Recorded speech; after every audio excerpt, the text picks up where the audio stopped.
Salut à tous et bienvenue sur cette pastille spirituelle numéro 3 et qui cette fois va concerner les signes.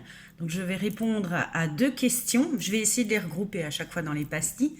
Alors la première était une question de Mamiline qui me disait: à force d'attendre des signes, n'a-t-on pas tendance à en voir partout ou du moins les définir comme tels, réalité ou illusion?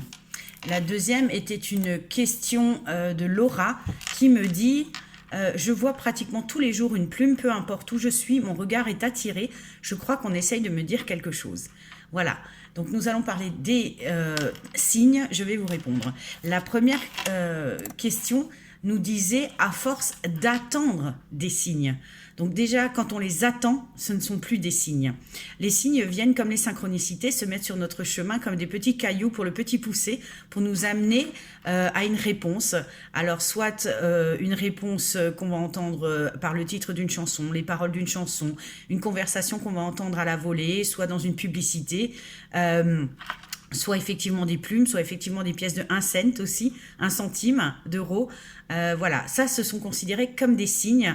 Ça répond généralement à un questionnement, soit qu'on a posé à haute voix à nos guides ou à nos défunts, en disant, bah voilà, aujourd'hui, écoutez, j'aimerais vraiment savoir si vous êtes avec moi. Je définis pour cette journée que si je vois une plume noire et blanche, bah, ça voudra dire que vous avez entendu ma question. Ou alors, ça peut être tout simplement que vous avez un questionnement intérieur, quelque chose qui vous taraude depuis un moment. Peu importe la question, vous avez juste besoin d'être rassuré sur le fait qu'on vous a entendu, que ce soit vos guides, que ce soit vos défunts. Ben, de la même manière, les guides et les défunts savent faire et mettront sur votre chemin le signe qui vous correspondra le plus. Alors, la chose importante, c'est que vraiment, il ne faut pas les attendre, il ne faut pas les provoquer et il ne faut surtout pas en voir partout.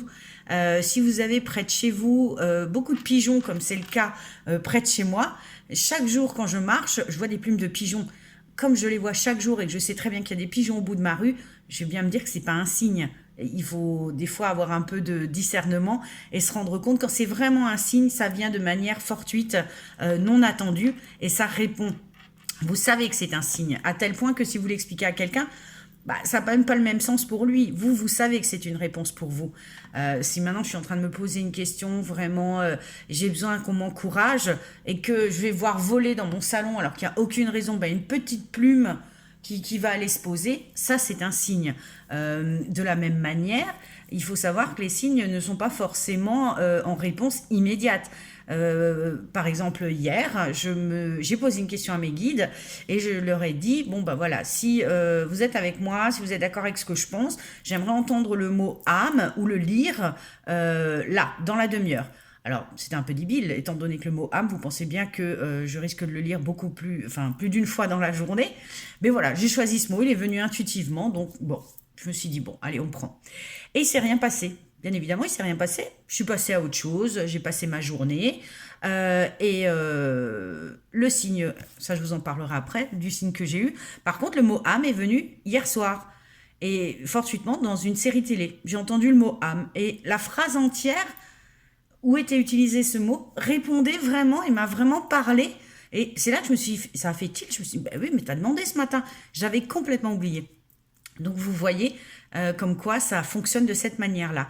Donc illusion ou réalité, si vraiment vous les cherchez, ce ne sont pas des signes. S'ils sont à répétition, comme ces fameuses plumes par exemple de pigeons qui sont sur votre chemin tous les jours, pareil, par réalité, c'est pas un signe. Par contre, si vous oubliez votre question et que ça revient dans votre journée et c'est vos guides qui vous font: hey, toc toc, t'as posé une question, on est là, on te répond. Donc ça, c'est un signe, d'accord? Donc soit une chanson, soit c'est une parole, soit quelqu'un qui vient vous parler de la chose dont vous, justement, vous pensiez, les pièces de 1 cent, des mots qui reviennent souvent. Voilà, ça, ce sont des signes, ce sont des synchronicités aussi, d'accord? Et concernant donc Laura qui nous dit: je vois tous les jours des plumes, j'ai l'impression que mes guides ont quelque chose à me dire. Oui, très certainement, mais c'est peut-être aussi juste pour te dire: on est là. Soit ça veut dire: demande-nous, donne-nous tes tourments, donne-nous tes questions, donne-nous ton questionnement, ou ça peut simplement vouloir dire: on t'accompagne, voilà, sur ton chemin, ne t'inquiète pas, on est là. Donc les signes, ça sert à ça. Ça c'est la façon qu'ont nos guides ou nos défunts de nous faire un petit coucou tout simplement, soit pour répondre, soit pour nous encourager, soit pour nous dire qu'ils sont toujours là avec nous. Voilà. Ah oui, de même les heures miroirs. Quand on voit des heures miroirs tout le temps, on peut considérer ça comme un signe. Moi, pendant très longtemps, je n'en avais plus. Là, depuis quelques temps, j'ai un petit peu grondé mes guides. Je leur dis, voilà, moi, je veux bien, vous faites des signes à tout le monde, mais moi, c'est vrai que depuis peu, ok, je suis en pilotage automatique, mais je manque un petit peu voilà, d'encouragement, on va dire.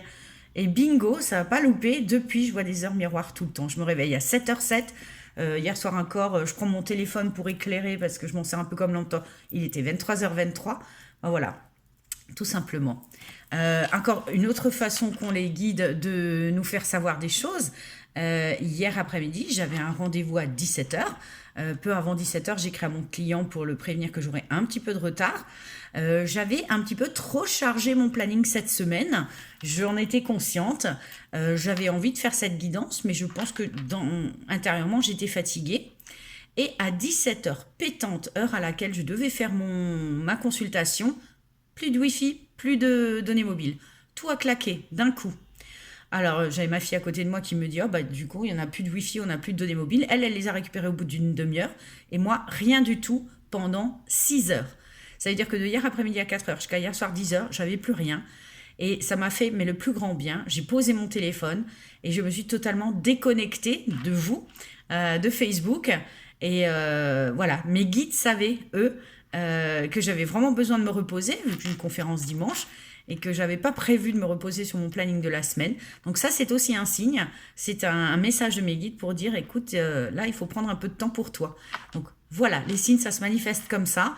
Souvent, on croit en voir là où il n'y en a pas et inversement. J'espère que cette petite pastille spirituelle vous a parlé. Si vous avez d'autres questions, n'hésitez pas à les mettre en commentaire sous la vidéo. Et si vous avez d'autres questions que vous aimeriez voir développer en pastille, n'hésitez pas à aller sur ma page Facebook, Sandra Doucet Médium, ou sur mon profil et notez-moi les questions. J'y répondrai dès que possible. Voilà, merci et à très vite pour une nouvelle pastille.